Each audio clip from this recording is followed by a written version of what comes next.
आज के वीडियो में हम पढ़ेंगे धारा मापी गैल्वेनोमीटर।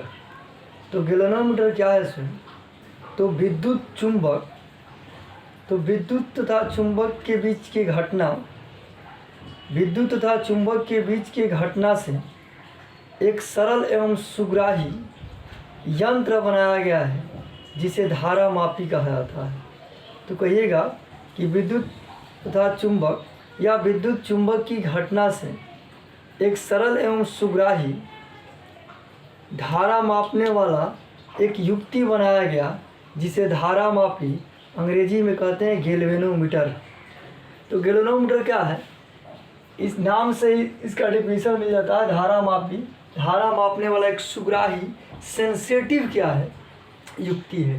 यानी सेंसेटिव का मतलब रहा कि बहुत अल्प धारा प्रवाहित होने से ही क्या होगा, इसमें विक्षेप जो होता है क्या होता है, इस धारा मापी में विक्षेप क्या हो जाता है, बहुत अधिक होता है। अब यहाँ देखेंगे कि धारा मापी दो प्रकार के हुआ। पहला रहा चल कुंडली धारा मापी और दूसरा रहा चल चुंबक धारा मापी। तो चल कुंडली धारा मापी यानी मूविंग क्वाइल गैल्वेनोमीटर। तो देखिए चल कुंडली धारा मापी मूविंग क्वाइल गैल्वेनोमीटर, चल चुंबक धारा मापी मूविंग मैग्नेट गैल्वेनोमीटर। यानी चल कुंडली धारा मापी में इसमें क्या होता है, कुंडली जो होता है, क्वाइल जो होता है वो मूव करता है और चुंबक स्थिर रहता है। आपको बताएं कि धारा मापी जो है वह विद्युत और चुंबक से रिलेटेड एक घटना है जो सरल एवं सुग्राही धारा को क्या करता है, मेजरमेंट करता है। तो कहिएगा कि चल कुंडली धारा मापी माने इसमें कुंडली चले और मैग्नेट स्थिर रहता है। तो चल कुंडली धारा मापी में क्या होता है, कुंडली मूव करता है, मूविंग क्वाइल कुंडली यानी कुंडली मूव करता है और मैग्नेट इसमें स्थिर रहता है। तो चल कुंडली धारा मापी में क्या कहेगा कि कुंडली इसमें मूव करता है और चुंबक स्थिर रहता है। लिखे भी है तो कुंडली मूव करता है और चुंबक स्थिर रहता है। चल चुंबक धारा मापी में क्या है, इसमें क्या है सर, चुंबक मूव करता है और कुंडली स्थिर रहता है। देखिएगा दोनों का कार्य सिद्धांत सेम है इसमें, ठीक है। लेकिन देखिएगा इसमें क्या होता है कि इसमें क्वाइल यानी क्या है, कुंडली मूव करता है, चलता है, कुंडली घूमता है और चुंबक स्थिर रहता है। और चल चुंबक धारा मापी में चुंबक चलता है, मूव करता है, चुंबक घूमता है और कुंडली स्थिर रहता है। अब रहा कि यह चल कुंडली धारा मापी भी दो प्रकार के होते हैं। तो देखिएगा चल कुंडली धारा मापी में क्या लिखे, कुंडली एक समान चुंबकीय क्षेत्र में घूमने के लिए स्वतंत्र होता है। कौन, कुंडली क्या होता है, कुंडली एक समान चुंबकीय क्षेत्र में घूमने के लिए स्वतंत्र होता है। इसमें कुंडली घूमती है और चुंबक स्थिर रहता है। तो इस नाम से भी आप डिफिनीशन दे सकते हैं। चल कुंडली धारा मापी में क्या होता है आपका कि कुंडली घूमती है और चुंबक क्या होता है, स्थिर रहता है। इसमें देखिएगा चल चुंबक धारा मापी में इसमें चुंबक घूमता है और क्या है सर, कुंडली स्थिर रहता है। धारावाहिक कुंडली इसमें क्या, धारावाहिक कुंडली है। चल चुंबक धारा मापी में, इस धारा मापी में धारावाहिक कुंडली स्थिर रहती है और चुंबकीय क्षेत्र उत्पन्न करने वाला जो चुंबक है वो घूमता है। वही चीज़ लिखे, नाम से आप क्लियर कर लीजिएगा। चल चुंबक में चुंबक घूमता है और क्या है सर, और कुंडली स्थिर रहती है। इसमें कुंडली घूमती है और क्या है, चुंबक स्थिर रहता है, जो आपको यहाँ लिखे। इसके बाद देखिएगा चल कुंडली धारा मापी दो प्रकार के होते हैं। पहला क्या है सर, आपका निलंबित कुंडली धारा मापी। पहला है निलंबित कुंडली धारा मापी यानी सस्पेंडेड क्वाइल गैल्वेनोमीटर। तो आप देख लीजिए धारा मापी क्या है, कुंडली और चुंबक से रिलेटेड घटना से जो सुग्राही यंत्र बनाया जाता है वह क्या कहलाता है, धारा मापी कहलाता है। धारा को मापता है। धारा मापी क्या है, धारा को मापता है। यानी ऐसे भी कहेगा कि विद्युत तथा चुंबक की घटना से एक डिवाइस बनाया गया जो क्या करता है, सुग्राही धारा को मापता है धारामापी कहलाता है। धारामापी दो प्रकार के, चल कुंडली धारामापी, चल चुंबक धारामापी। चल कुंडली धारामापी में इसमें कुंडली आयताकार वृत्ताकार कुछ भी हो सकता है, तार का होता है, इसमें करंट का फ्लो कराया जाता है। तो कुंडली आयताकार या वृत्ताकार कुछ भी हो सकता है जिसमें करंट फ्लो होता है। तो चल कुंडली धारामापी में इसमें कुंडली क्या करता है सर, घूमता है और चुंबक स्थिर रहता है। चल चुंबक धारामापी में चुंबक क्या है सर, घूमता है और क्या है सर, कुंडली स्थिर रहती है। यही चीज़ को यहाँ लिखे हैं। अब रहा कि चल कुंडली धारामापी दो प्रकार का होता है, निलंबित कुंडली धारामापी और किलकित कुंडली धारामापी। तो निलंबित कुंडली धारामापी जिसे सस्पेंडेड, निलंबित में लटका हुआ है, निलंबित कुंडली धारामापी यानी सस्पेंडेड क्वाइल गैल्वेनोमीटर, इसमें कुंडली को क्या किया जाता है, इसमें कुंडली को फॉस्फोर ब्रोंज के पत्ती से, पतली पत्ती से चुंबकीय क्षेत्र में लटका दिया जाता है।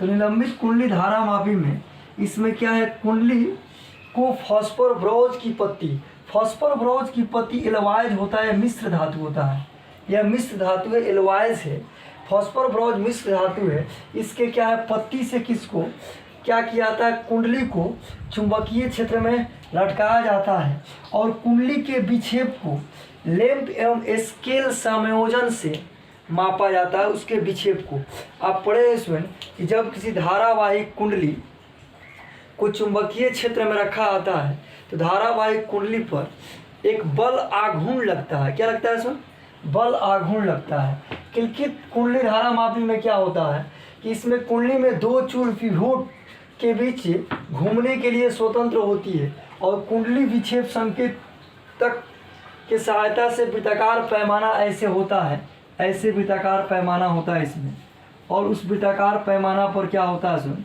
ऐसे ऐसे वृत्ताकार पैमाना होता है और यहाँ ऐसे ऐसे विक्षेप ऐसे क्या करता है इसमें 0 1 2 3 ऐसे वृत्ताकार पैमाना पर ये क्या है, ऐसे ऐसे मूव करता है। ऐसे कुंडली जो क्या करती है, इस पर मूव करती है ऐसे। तो इस प्रकार क्या किया जाता है इसमें, इसमें कुंडली के दो चूल्हों के बीच घूमने के लिए स्वतंत्र होती है और कुंडली के विक्षेप सांकेतिक की सहायता से वृत्ताकार पैमाना पर क्या है सोनी पढ़ लेते हैं कि विक्षेप कितना हुआ, इधर इधर गया तो कितना विक्षेप हो रहा है, इस सुई कहाँ जाएगा, इस सुई के विक्षेप को हम पढ़ लेते हैं। ठीक है, इसमें वृत्ताकार क्या होता है, पाठ्यांक होता है, पैमाना होता है। तो हमें पढ़ना है इसमें चल कुंडली धारामापी में हमें निलंबित कुंडली धारामापी के ही बारे में पढ़ा था। रियल में सबका क्या होता है, सिद्धांत और क्या होता है इसमें, सबका सिद्धांत और कार्य में थोड़ा सा का अंतर है। इसमें दो पिवोट लिया आता है इसमें, और इसमें तो यह पिवोटेड किलकित यानी क्या है, किलकित कुंडली धारामापी है। चूल्हों के बीच क्या है, कुंडली घूमती है और इसमें क्या है, फॉस्फोर ब्रोंज की सहायता से मैग्नेटिक फील्ड में क्या होता है, कुंडली को घुमाया जाता है। कुंडली तो आप समझ रहे हैं, कुंडली ऐसे होता है, आयताकार भी होता है, वृत्ताकार भी होता है, ऐसे कुंडली होता है। धारा यानी क्या, बंद कुंडली समझिएगा कि बंद माने लूप है, परिपथ क्या है, धारावाही का लूप है, धारावाही का जो लूप होता है वही क्या है, कुंडली है। तो आप जान गए स्टूडेंट, इसको ख्याल रखिएगा। आपको लिखना है निलंबित कुंडली धारामापी में। तो निलंबित कुंडली धारामापी में क्या क्या होता है इसको हम बताएंगे। तो निलंबित कुंडली धारामापी में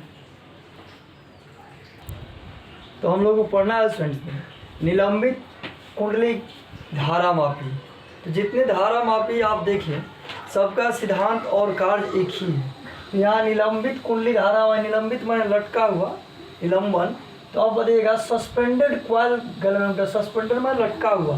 तो इसमें कुंडली को क्या करेंगे, हम मैग्नेटिक फील्ड में लटकाएंगे। निलंबित कुंडली धारामापी में कुंडली को किस में हम लटकाएंगे इसमें, तो कुंडली को हम क्या है, मैग्नेटिक फील्ड में लटकाएंगे। तो इसमें कुंडली को फॉस्फोर ब्रोंज है, देखिएगा ये कुंडली है आपका, इस कुंडली में करंट फ्लो हो रहा है और इस कुंडली को मैग्नेट के पोल के बीच यानी चुंबक के ध्रुवों के बीच, इससे कुंडली को चुंबक के ध्रुवों के बीच रखा गया, लटकाया गया। किसके सहायता से, तो कुंडली को क्या फॉस्फोर ब्रोंज की पतली पत्ती के सहायता से क्या है, मैग्नेटिक फील्ड, इन पोल के मैग्नेटिक फील्ड में लटकाया गया है। यही कुंडली है। क्या है सुन, ये कुंडली क्वाइल है। इसे क्या कहिएगा, क्वाइल कुंडली कहिएगा। और इस कुंडली को क्या किया गया सुन, लटकाया गया इसमें चुंबक के ध्रुवों के बीच किसके सहायता से? तो phosphor bronze, phosphor bronze, phosphor bronze की सहायता से क्या है लटकाया गया। कहिए फॉस्फर ब्रोज क्या है? तो फॉस्फर ब्रोज एक एलॉयज है, एक मिश्र धातु है और वह पतली तार होता है। फॉस्फर ब्रोज मिश्र धातु यानी जो होता है एलॉयज मेटल होता है और उसको वह फॉस्फर ब्रोज पतली क्या होता है? तार के रूप में होता है जिससे लटकाया जाता है। और उस फॉस्फर ब्रोज में एक प्लेन मिरर लिया आता है। जब अब करंट को भेजना होता है उसमें, जिस करंट को मापना होता है वो फॉस्फर ब्रोज की सहायता से भेजा आता है कुंडली में। इस कुंडली में जब कुंडली में धारा का प्रवाह होता है इसमें, तो इस स्थिति में क्या होगा? इसमें कुंडली में ऐंठन होगा, कुंडली ऐसे घूमेगी तो फॉस्फर ब्रोज का ये जो होगा ऐसे घूमेगा। यानी जो प्लेन मिरर लगाया गया है वह कुंडली के विक्षेप को बतलाता है। यानी विक्षेप को क्या करता है? सुन बतलाता है कि कितना कुंडली में विक्षेप हुआ। जब कुंडली में धारा जाएगा तो आप जानते हैं कि धारावाही कुंडली अगर चुंबकीय क्षेत्र में, तो चुंबकीय क्षेत्र तो धारावाही लूप पर, या धारावाही क्या है? कुंडली क्या है? लूप है। यानी धारावाही कुंडली पर चुंबकीय क्षेत्र द्वारा बल आघूर्ण लगेगा। क्या लगेगा? बल आघूर्ण लगेगा। और वह बल आघूर्ण आपको इसके पहले वाला वीडियो में बताया गया है, टाउ बराबर NIAB साइन थीटा। याद पड़ रहा है इसमें? तो बल आघूर्ण क्या होगा? टाउ बराबर NIAB साइन थीटा। तो अब यहाँ बताइएगा इसमें, तो मान लीजिए कि क्या है इसमें? ए क्या है इसमें? इस कुंडली का क्षेत्रफल है और बी क्या है इसमें? N और S से ध्रुवों के बीच के मैग्नेटिक फील्ड है। N और S ध्रुवों के बीच का मैग्नेटिक फील्ड है। और ए क्या है? कुंडली का एरिया है NIAB और क्या है सर? Sine theta. आई क्या है सर? इस कुंडली से प्रवाहित क्या है सर? धारा है। और क्या है सर? ये जो आप लिए हैं यहाँ चुंबक के जो पोल लिए हैं वह क्या होता है? अवतलाकार होता है। ऐसे सॉरी हम इसको ऐसे बता देते हैं। सुन देखिएगा, ऐसे होता है, रेडियल होता है। इस तरह आपको बता देते हैं, रियल में ऐसे होता है। NS ऐसे रेडियल होता है। तो अब आप कह सकते हैं कि इसमें क्या होता है? इसमें कुंडली के फॉस्फर ब्रोज के पतली से चुंबकीय क्षेत्र में लटकाया जाता है। इसमें कुंडली के विक्षेप को लैंप या स्केल समायोजन से ज्ञात कर लिया जाता है। यदि कुंडली में I धारा प्रवाहित हो तो भी चुंबकीय क्षेत्र द्वारा क्या? यदि कुंडली में फेरों की संख्या क्या हो? N हो। यदि N फेरों वाले कुंडली के प्रत्येक फेरा में I धारा प्रवाहित हो और इसका क्षेत्रफल A एवं B चुंबकीय क्षेत्र में घूमे तो इस पर लगा बल आघूर्ण क्या होगा? टाउ बराबर NIAB साइन थीटा। तो अब कहिएगा सुन कि A क्षेत्रफल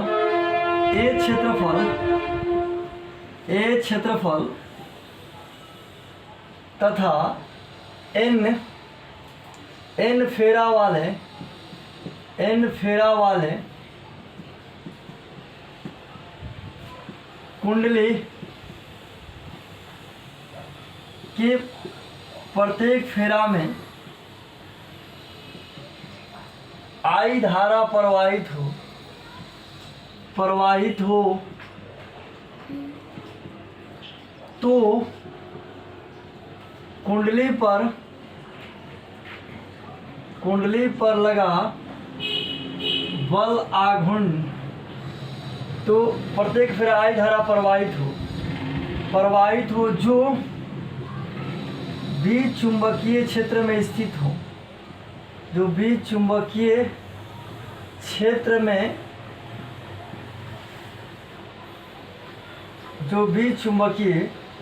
क्षेत्र में हो तो इस पर लगा बल आघूर्ण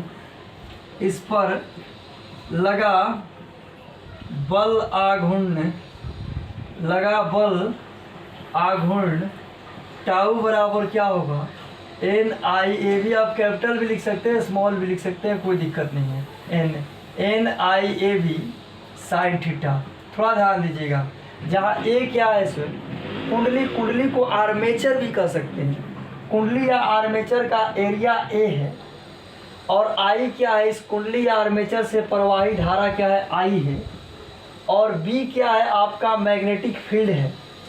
अब देखिएगा इसका जो होता है सुन, इसका जो त्रिज्या होता है वो यानी जो रेडियल होता है इसका, इसमें देखिएगा जो रखा गया है सुन, ये औतला ऐसे बनाया गया आपका,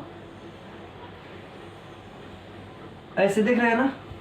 तो कहने का अर्थ रहा कि त्रिज्या में इसका मैग्नेटिक फील्ड को दिखाया गया है, रेडियल में दिखाया गया है। तो अब इस स्थिति में क्या होता है, जब रेडियल से स्पर्श रेखा खींची जाती है तो मैग्नेटिक फील्ड के साथ 90 डिग्री का कोण बनाता है। तो यानी थीटा इक्वल टू 90 डिग्री, तो टाउ बराबर क्या होगा आपका NIAB, और क्या है साइन 90 का मान 1। यानी रेडियल से जब टेंजेंट खींचा आता है तो वो मैग्नेटिक फील्ड के साथ 90 डिग्री का कोण बनाता है। तो अब इस धारावाही लूप पर ये कुंडली कहिए, इस पर लगा बल आघूर्ण, इसके पहले वाला वीडियो में बताया गया है, लगा बल आघूर्ण क्या है, टाउ बराबर NIAB। तो टाउ बराबर क्या रहा, N। तो अब देखिए आप कि एक क्षेत्रफल वाले कुंडली जिसमें I करंट फ्लो हो रहा है और फेरों की संख्या N है, और इसको फॉस्फोर ब्रोंज की पतली पत्ती से मैग्नेटिक रेडियल मैग्नेटिक फील्ड में इसको क्या है लटकाया गया है। तो इस पर लगा बल आघूर्ण टाउ बराबर NIAB साइन थीटा। टाउ बराबर क्या है NIAB। इसके पहले वाला वीडियो में ये आपको बताया गया है टाउ बराबर NIAB साइन थीटा। या किसी धारावाही लूप या कुंडली को जब मैग्नेटिक फील्ड में रखते हैं उस पर लगा बल आघूर्ण, तो लूप पर बल नहीं लगता है बल्कि क्या लगता है, बल आघूर्ण लगता है। यह बल आघूर्ण टाउ बराबर NIAB sine theta. Tau equal to NIAB, क्योंकि रेडियल के स्पर्श रेखा के रेडियल त्रिज्या से स्पर्श रेखा खींचा जाए तो वो मैग्नेटिक फील्ड के परपेंडिकुलर होता है। तो theta equal to 90 degree, tau बराबर NIAB। माना कि इस अवस्था में फॉस्फोर ब्रोंज की पत्ती में ऐंठन कोण फाई रेडियन है। पत्ती में ऐंठन कोण कितना है, फाई रेडियन है। यानी फॉस्फोर ब्रोंज यही ध्यान रखिएगा, यदि कुंडली ऐसे घूमेगा तो इसमें ऐंठन ऐसे होगा, कुंडली ऐसे ही घूमे तो इसमें ऐंठन ऐसे होगा।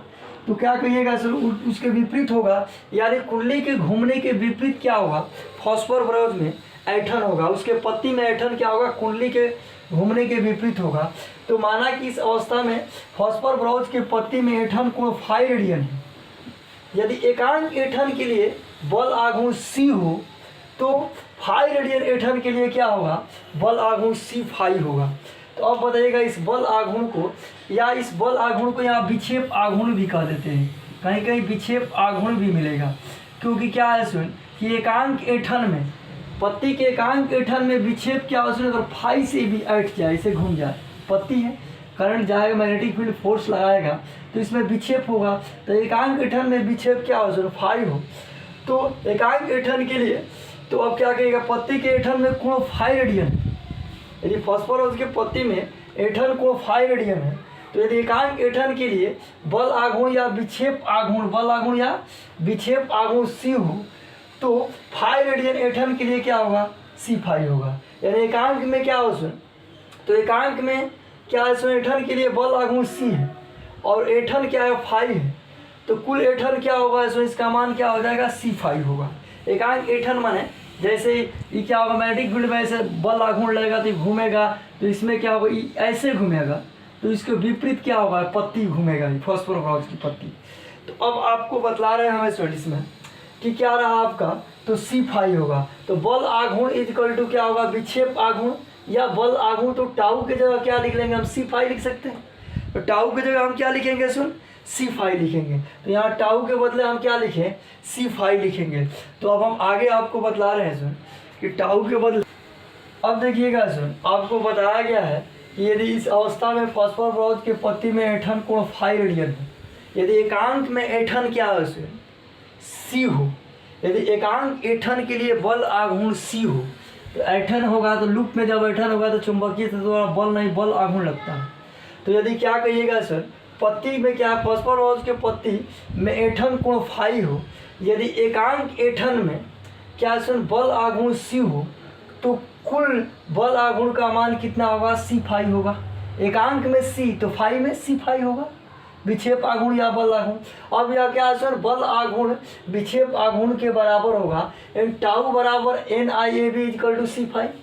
तो अब बताइएगा ये बराबर है तो एन आई वी आप क्या साइन थीटा को 90 लिख लिए हैं सर, यहाँ क्या कहिएगा sir, N I A B equal to क्या रहा आपका C phi.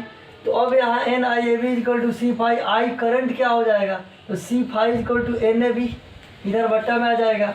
I equal to C क्या होगा, C by N A B equal to five, I equal to क्या है के फाइव, जहाँ के गैलोनोमीटर का नियतांक है।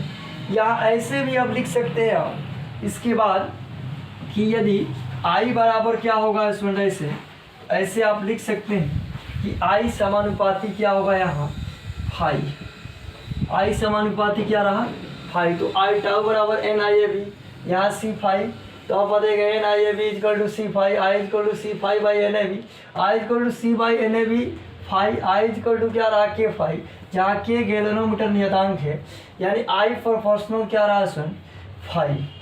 तो अब यहाँ देखेंगे सुन कि आई प्रोपोर्शनल जो फाई है यानी करंट जो है सुन वह क्या होता है, यहाँ विक्षेप के क्या होता है समानुपाती होता है, यानी जितना ही करंट इसमें जाएगा उतना ही इसमें क्या होगा सुन विक्षेप होगा।